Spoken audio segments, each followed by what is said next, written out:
우리는 지금 성경 속의 숨은 영웅들이라는 주제로 말씀을 나누고 있는데 오늘이 마지막 날입니다.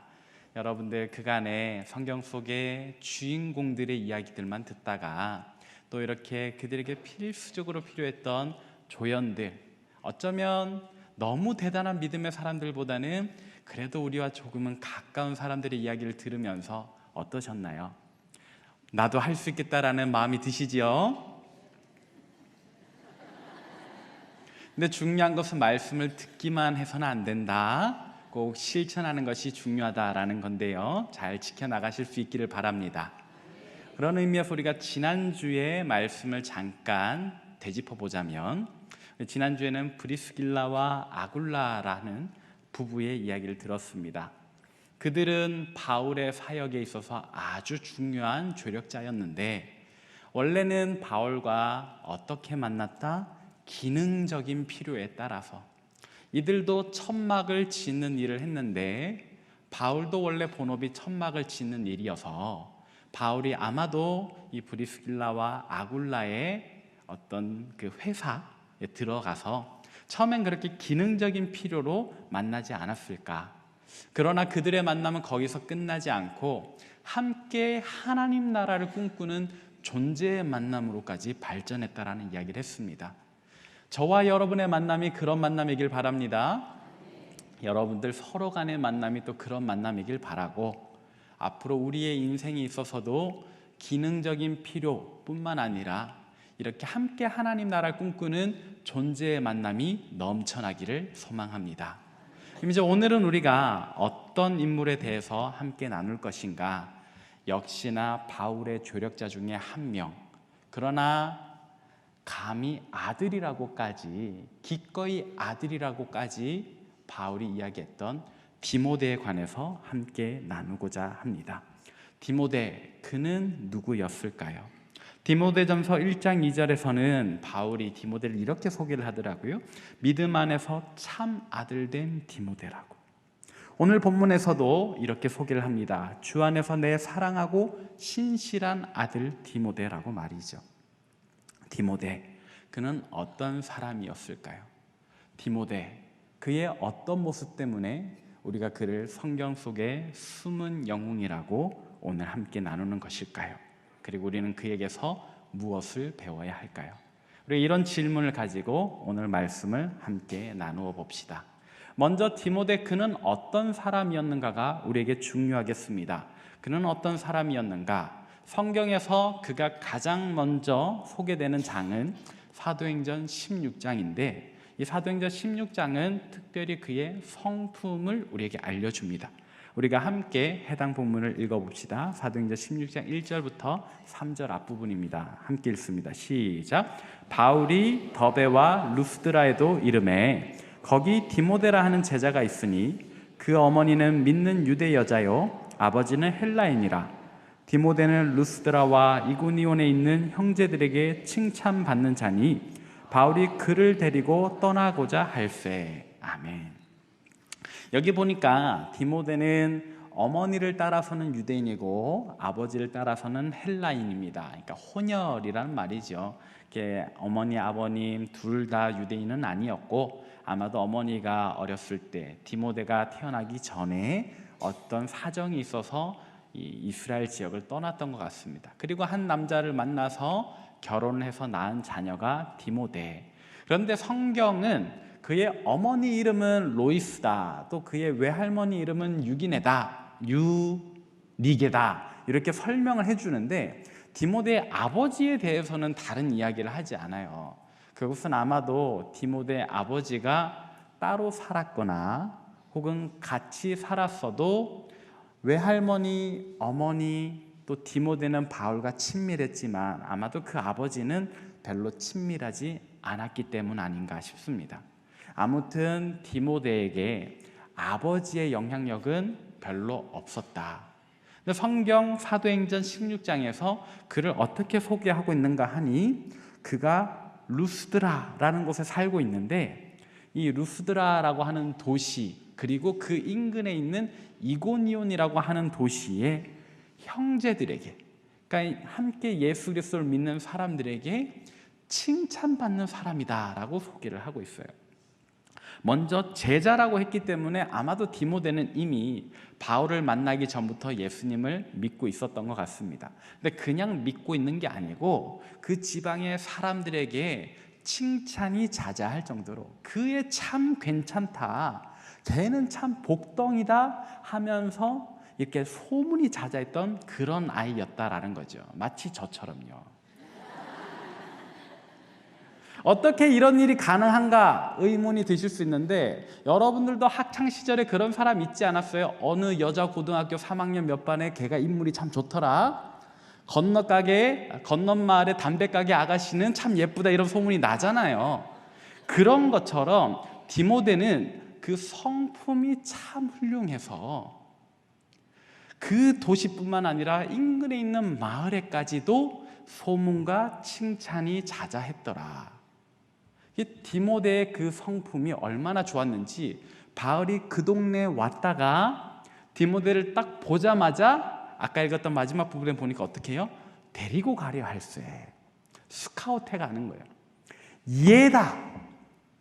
그동안에 바울이 이렇게 복음을 전하면서 여러 지역으로 다니는데 본인도 몸이 좀 불편하고 함께 다니는 의사 누가는 늘 내 옆에 있어야 되고, 내가 무언가 이렇게 나의 사역을 도울 사람이 필요한데, 이전에 있었던 마가 요한은 조금 성품에 문제가 있었잖아요. 물론 나중에는 함께 사역을 했지만 바나바가 잘 길러서 마가 요한과도 다시 동역을 하게 됐지만, 이 마가 요한을 떠나보낸 그 사이 공백을 이 디모데가 채웠단 말이죠. 아마 그때 바울이 가장 중요하게 여겼던 부분이, 마가 요한을 데리고 다녀보니까 성품이 문제네, 근데 디모데라는 아이를 만나보니까 성품이 너무 좋아. 그래서 디모데를 바로 스카우트해 갑니다. 정확한 나이는 성경에 나와 있지 않지만 아마도 이때 디모데 나이를 학자에 따라서는 18살 혹은 더 어리게 13살 정도로 보기도 합니다. 정말 어린아이인데 그 마음속에 외할머니 또 어머니를 따라서 하나님 사랑하는 마음이 한가득, 그리고 믿음만 뛰어난 것이 아니라 그 성품도 온유하고, 정말 바울이 보자마자 데리고 가고 싶을 정도로 훌륭한 성품을 가지고 있었다. 그게 디모데의 첫 번째 특징이네요. 자, 그럼 이제 디모데 그는 어떤 사람이었을까? 디모데의 두 번째 특징을 한번 살펴봅시다. 디모데는 바울이 정말 신뢰하는 사람이었습니다. 얼마나 믿음직스러웠든지 어느 도시 어느 교회라도 바울이 믿고 자기를 대신해서 파송할 수 있었던 거죠.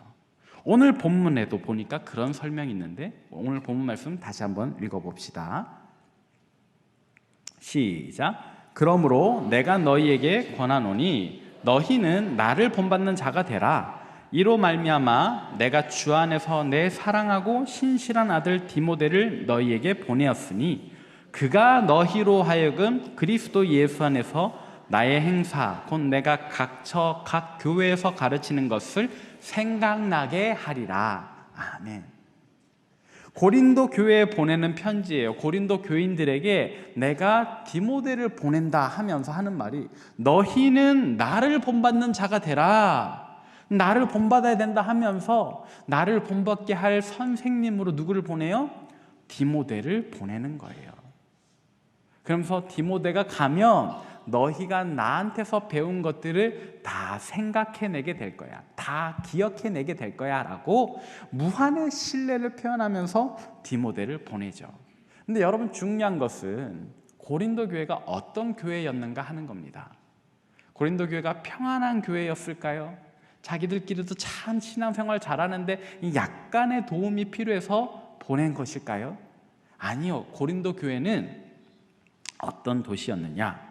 고린도라고 하는 그 도시 안에 세워진 교회인데, 이 고린도는 바닷길과 육로가 만나는 교통의 중심지였습니다. 그래서 사람들이 많이 모이는 곳입니다. 그런데 이렇게 사람들이 많이 모이는데 돈을 탐하는 자들, 그리고 먼 길을 오고 가느라 피곤한 사람들, 그러다 보니까 이 고린도 도시는 치명적인 문제가 하나 생겨요. 그게 뭐냐면 성적인 문란함입니다. 당대에 어떤 소문이 있었느냐? 아테네라든지 다른 도시에 고향이 고린도인 여자가 왔다. 당신의 고향이 어디입니까? 했는데 이 여성이 저 고린도에서 왔는데요. 그러면 의뢰히 창기였거늘 하고 생각을 한다는 겁니다. 그냥 그의 고향이 고린도였다라는 것, 그 한 가지만으로도 이 여성은 성적으로 문란하겠거늘이라고 판단을 했다라는 거죠. 그런 도시에 세워진 교회, 얼마나 영적인 싸움이 심각했겠습니까? 근데 하나님께서 고린도 교회를 특별히 사랑하셨던 것 같아요. 온갖 은사가 넘쳐나는 교회이기도 했어요. 방언이라든지 예언이라든지 통변의 은사라든지. 그랬더니 이 고린도 교회는 또 영적인 교만함이 하늘을 찌르는 교회였습니다. 서로 그 은사를 가지고 내가 높네, 네가 낮네 싸웠던 교회라는 거죠. 그런 교회에 지금 바울이 누구를 보내는 거예요? 디모데를 보내는 거예요.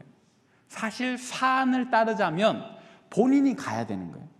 자기가 직접 가고 싶어요. 그런데 자기는 다른 곳, 더 중요한 곳이 있으니까, 또 건강의 이유도 있고 해서 가지 못하는데, 그러면 나만한 사람을 보내야 되는데 누구를 보낼까? 디모데를 보내는 거죠. 무한한 신뢰. 아까 읽었던 본문에서 보니까 그가 너희가 내게 배운 것, 내가 또 각처 각 교회에서 가르친 것을 다 생각나게 할 거다. 마치 내가 간 것과 똑같을 거다라고 이야기를 하는 거죠. 또 바울이 디모데를 어느 교회로 보냈을까? 에베소라는 교회에 보냅니다. 에베소라는 도시에 있는 에베소 교회에 보내요. 심지어 이곳은 잠깐 보내는 게 아니에요. 바울이 디모데를 내 후임 담임 목사님으로 디모데를 파송을 합니다. 그러면서 디모데에게 어떤 권면의 편지를 했던 것이 디모데 전서와 후서인데, 거기 보면 이런 표현이 있어요. 사람들로 하여금 네 연소함을 업신여기지 못하게 해라. 그러니까 디모데가 에베소 교회에 담임 갈 때 연소했다라는 거예요. 어렸다라는 거예요. 근데 유대인들이 연소하다라는 표현을 쓰는 것은 기본적으로 군대에 복무할 나이쯤을 생각을 하는 거예요. 그래서 좀 넓게 잡으면 20살부터 한 40살까지. 근데 학자들이 공부해 보니까 대략 담임 목사님 갈 때 30살 정도 되었다라고 보는 겁니다. 한 18살 때부터 바울을 따라다녔고, 이제 에베소 교회 담임 목사님 갈 때 30살 됐으니까 한 10년 정도를 바울에게서 잘 배웠어요. 그죠? 그리고 에베소 교회로 담임 목사 가게 되었다. 근데 에베소 교회는 어떤 교회였을까요? 여러분, 에베소라고 하는 도시에는 그때 당시에 어마어마한 우상 숭배의 신전이 있었습니다. 성경에는 아데미라고 하는 여신의 신전인데, 헬라어로는 아르테미스, 다이애나라고 부르는 사냥과 풍요의 여신의 제단이 있었어요.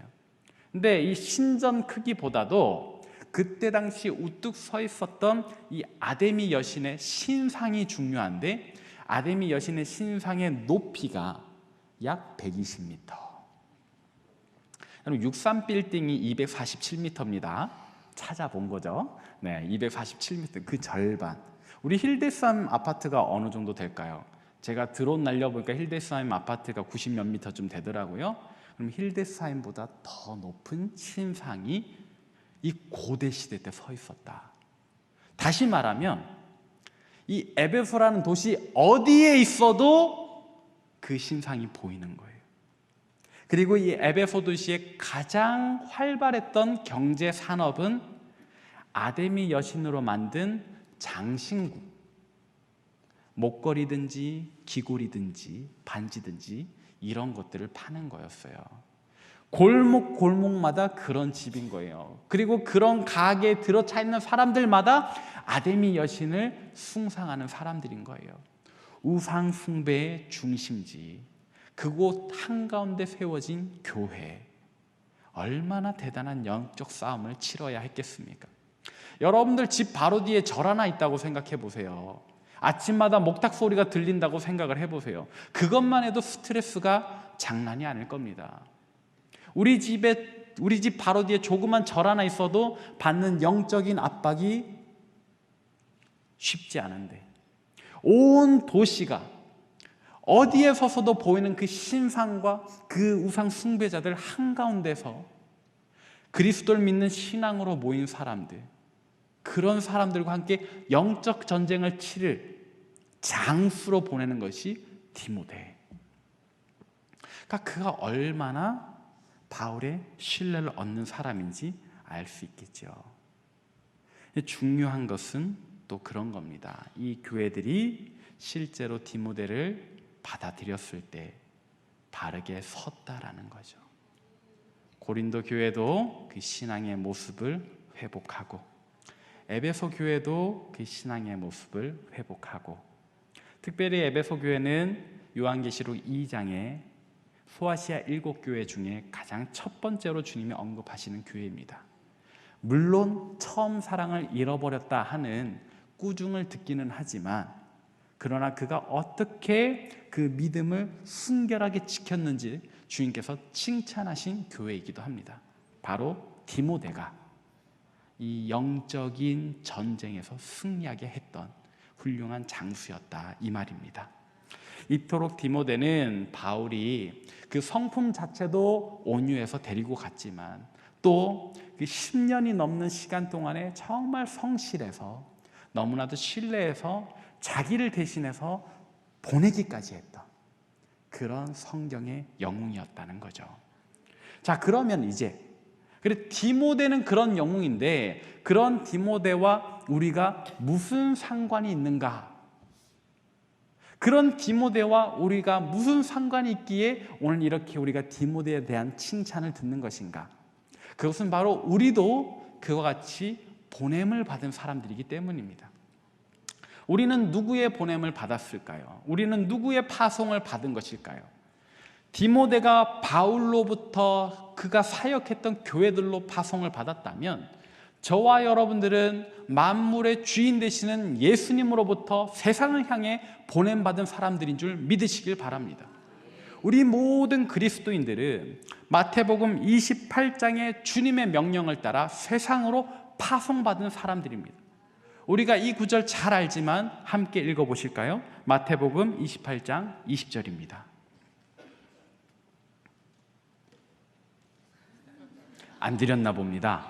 네, 그러면 다 암송하실 줄을 알고 제가 대표로 읽겠습니다. 그러므로 너희는 가서 모든 민족을 제자로 삼아 아버지와 아들과 성령의 이름으로 세례를 베풀고 내가 너희에게 분부한 모든 것을 가르쳐 지키게 하라. 볼지어다 내가 세상 끝날까지 너희와 항상 함께 있으리라. 아멘. 주님께서 저와 여러분들을 보내시잖아요. 그러므로 너희는 가라. 가서 어디로요? 모든 민족에게로 가서, 세상으로 가서 어떻게 해요? 성삼위일체 하나님의 이름으로 세례를 베풀고, 마치 바울이 각처 각 교회에서 가르친 것을 디모데가 고린도 교회로, 에베소 교회로 생각나게 한 것처럼 우리도 예수님께서 우리에게 이미 가르치시고 분부한 모든 것을 세상 모든 사람들로 하여금 생각나게 하고 지키게 할 사명이 있는 겁니다. 저와 여러분들은 그런 사명을 가진 사람들이기에 오늘 디모데가 우리에게도 좋은 본이 되겠네요. 우리가 주님께로부터 보냄받았다, 파송받았다라는 것을 정리한 한 문장이 바로 위에 있죠. 뭐죠? 네. 우리가 비록 표현은 여러 가지 각도로 바꾸었지만 주님 말씀하신 파송, 주님 말씀하신 이 보내심을 요약한 것이 우리 교회의 표어네요. 이제 여러분들은 가셔야죠. 바울이 가라 해서 디모데가 너무나도 힘든 영적인 전쟁 겪고 있는 그 교회들로 담대하게 가서 또 그 역할 잘 수행했던 것처럼 저와 여러분들도 선교적 교회로서 세상에 나아가서 정말로 주님 말씀하신 것들을 그들이 지키게끔 만들어야 되죠. 자, 이제 우리의 이야기를 할 때가 되었습니다. 디모데가 어떻게 성경의 숨은 영웅이 되었다고 했었죠? 먼저는 그의 성품이었다. 그의 성품이었다. 우리도 그런 성품을 지녀야 되겠습니다. 때로는 그런 사람들이 있어요. 공부는 잘하는데 성격이 안 좋아. 능력은 뛰어난데 성격이 안 좋아. 그런 사람들은 혼자 일할 수밖에 없어요.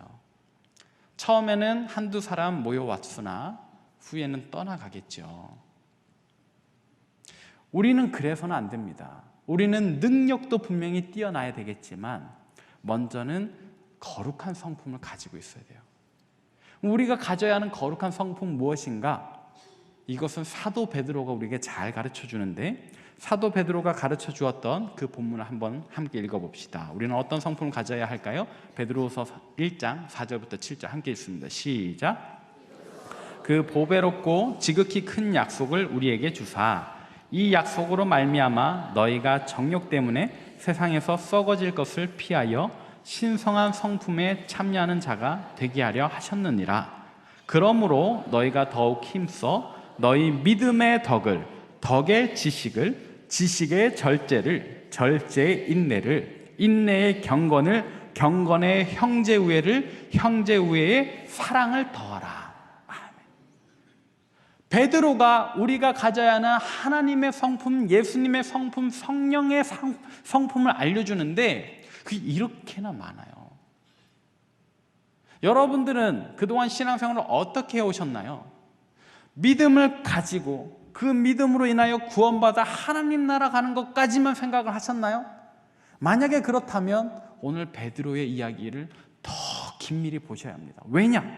베드로가 말했던 하나님의 성품, 이 거룩한 성품은 믿음부터 시작하기 때문에 믿음이 끝이 아니에요. 믿음의 덕을 더하라 그랬어요. 그리고 덕의 지식을 더하고 지식의 절제를 더하고 쭉쭉쭉쭉 더해가는 겁니다.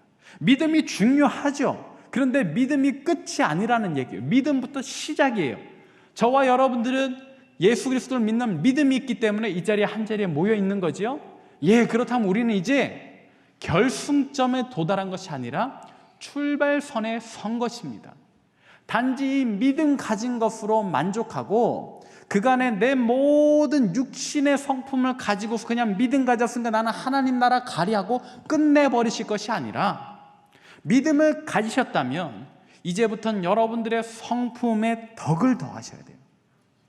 그리고 그 덕에 하나님 아는 지식을 더하셔야 되고 또 하나님 아는 지식의 모든 육적인 정욕을 끊어내는 절제를 더하셔야 하는 겁니다. 뒤로도 쭉쭉쭉쭉 많은데 이미 제가 2017년 9월 2일 온가족 새벽 예배 때 이 본문으로 설교를 했으니까 여러분 다 아시는 줄로 믿고 이 하나님 성품은 여러분들 기억을 더듬어서 그때도 제가 환하게 웃으면서 설교했으니까 한번 떠올려 보십시오. 조금 가물가물하신다면 제가 도움을 드릴게요. 이 한 가지 기억하시면 됩니다. 여러분 안에 성령 충만하다면 성령님 어떻게 하실까를 생각해 보세요. 성령 충만한 사람이 화가 난다고 욕설을 하겠습니까? 그러지 않아요. 성령 충만한 사람이 내 게으름을 느끼면서도 여전히 이불 밑에 숨어 있겠습니까? 그러지 않아요. 성령 충만한 사람이 불쌍하고 가련한 사람 보고 그냥 못 본 척 지나가겠습니까? 그러지 않는다고요. 정말로 저와 여러분들이 예수 그리스도를 믿는 믿음을 가지고 있다면 하나님 창조하셨고 예수 그리스도를 믿는 믿음이 있으니까 이제는 성령 충만한 사람으로 성령님 하게 하시는 대로 나아가야 하는 겁니다. 여기서 말하는 성령님 하게 하신다는 것은 어떤 은사가 아니에요. 뭐 치유의 사역이나 이런 걸 하시라는 것이 아니라 성품에 관련돼서 우리 주변에 조금 못난 사람이 있어도 그를 지적하고 정죄하는 것이 성령의 사람이 아니겠죠. 그를 위로하고 안아주고 권면하는 것이 성령의 사람 아니겠습니까? 그리고 말 한마디 할 때 있어서도 정말 지혜 있게 그 사람의 심령까지 보듬어주는 말을 하는 것이 성령의 사람 아니겠습니까? 우리의 성품이 그래야 한다 이 말입니다. 여러분들 자신을 돌아보십시오. 우리 자신을 돌아보십시다. 우리가 믿음은 가졌는데 하나님 창조해 주셨고 예수 그리스도를 믿는 믿음이 있으니까 이제는 성령의 사람이 되어야 하는데 과연 우리 성품은 얼마나 성령에 감동되어 있는가? 정도에 따라서 다르겠지만 그러나 언젠가 주님의 은혜의 심판대 앞에 설 때에는 100%가 되어야 할 줄 믿으시기 바랍니다. 100% 성령의 사람이 되는 저와 여러분 되시길 바랍니다. 그렇게 성령 충만한 사람이 되어 사도 베드로가 전했던 이 거룩한 성품, 신의 성품에 우리 모두 다 참여할 수 있기를 바랍니다. 그럼 이제 두 번째, 디모데는요 고린도 교회 가서 또 에베소 교회 가서 바울이 가르쳤던 그 참 믿음, 참 신앙을 이 교회에 정착시켰어요. 어떻게요? 자기 자신이 본이 되면서요. 여러분, 사람은요 기본적으로 스승님이 하는 대로 배우는 겁니다. 자녀는요 기본적으로 부모가 하는 대로 따라하게 돼 있는 거예요. 부모가 자기는 생전에 공부 안 하면서 애들 보고 공부만 하라고 하면 애가 공부하겠어요? 물론 우리의 이야기는 아닐 거예요. 그죠? 그런데 어떤 가정은 그렇더라고요. 어떤 스승님도 그래요. 자기는 한자도 공부 안 해와 놓고 제자들 보고 공부 안 한다고 뭐라고 한다면 과연 그 제자가 정말로 내가 공부를 안 했구나, 내가 완악한 학생이구나 돌이킬까요? 아니요. 오히려 스승을 미워하는 마음만 가득할 겁니다. 근데 디모데가 고린도 교회, 에베소 교회를 이토록 바르게 회복시켰다라는 것, 그 자신이 정말로 참된 믿음의 본을 잘 보였다라는 거죠. 근데 사실 사도 바울도 디모데를 보내면서 이 부분을 아주 강조를 했어요. 그 어떤 부분인가? 디모데전서 4장 12절 같이 한번 읽어봅시다. 시작. 누구든지 내 연소함을 업신여기지 못하게 하고 오직 말과 행실과 사랑과 믿음과 정절에 있어서 믿는 자에게 본이 되어. 아멘. 너 어리다는 걸로 주눅들지 마. 괜찮아. 어린 거는 문제가 안 돼. 그런데 네가 본이 안 되면 안 돼. 네가 가서 믿음의 본을 보이면 에베소 교회가 너를 따라서 거룩한 믿음으로 돌아설 거야. 마찬가지인 거죠. 제가 특별히 말과 행동의 색깔을 좀 다르게 표시를 했습니다. 왜냐하면 뒤에 사랑과 믿음과 정절은 좀 어려운 이야기니까 일단 말과 행실이라도 우리가 먼저 믿는 자의 본이 되자 이 말입니다. 분명히 우리도 주님의 파송을 받아 주님께서 보내셔서 세상에 가서 이 예수 그리스도를 믿는 믿음을 전해야 되는 사람들인데 우리가 말로만 예수 믿으라고 하면 아무도 안 믿는다는 거예요. 우리가 말로만 어떤 그럴듯한 이야기를 하면 세상은 오히려 우리를 미워하게 될 거라는 거예요. 그건 당연한 이치예요. 그럼 우리가 어떻게 해야 할까요? 디모데가 그랬던 것처럼, 바울이 강조했던 것처럼 저와 여러분 세상에서 믿는 자의 본을 보여야 되는 겁니다. 어디서부터요? 말과 행동에서부터요. 언제요? 일상 속에서요.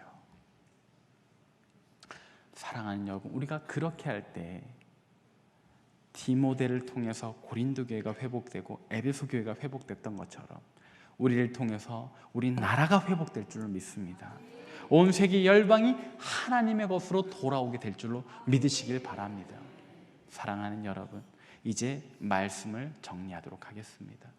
우리는 그동안 성경 속 숨은 영웅들의 이야기를 통해서 너무 대단한 믿음의 거장까지는 아니라도 그래도 조금은 우리와 가까운 사람들의 이야기를 통해서 우리가 어떻게 믿음 생활을 해야 하는지를 배웠습니다. 오늘은 마지막으로 디모데를 통해서 우리가 참 성품적으로도 예수님을 닮고 성령의 사람다워야 한다. 그리고 이것은 그냥 말로만 세상에서 예수님 당신을 사랑하십니다 할 것이 아니라 정말 믿는 자의 본이 무엇인지 일상 속에서 말과 행동으로 보여야 한다는 것을 배웠습니다. 오늘날 우리 한국교회는 사회로부터 많은 지탄을 받습니다. JTBC, KBS 등등 세상 언론으로부터 교회가 그러면 안 된다라는 이야기를 듣고 있습니다. 그런 이야기를 하루도 아니고 이틀도 아니고 몇 날에 걸쳐서 듣고 있는데도 불구하고 여전히 자신들의 완악한 고집을 꺾지 않는 한국교회의 모습을 지금 우리 시대에 우리가 겪고 있지 않습니까? 이제 우리의 성품을 바꾸고 우리의 말과 행동을 바꾸어야 한다는 것은 그냥 지식적으로만 받아들일 일이 아닙니다.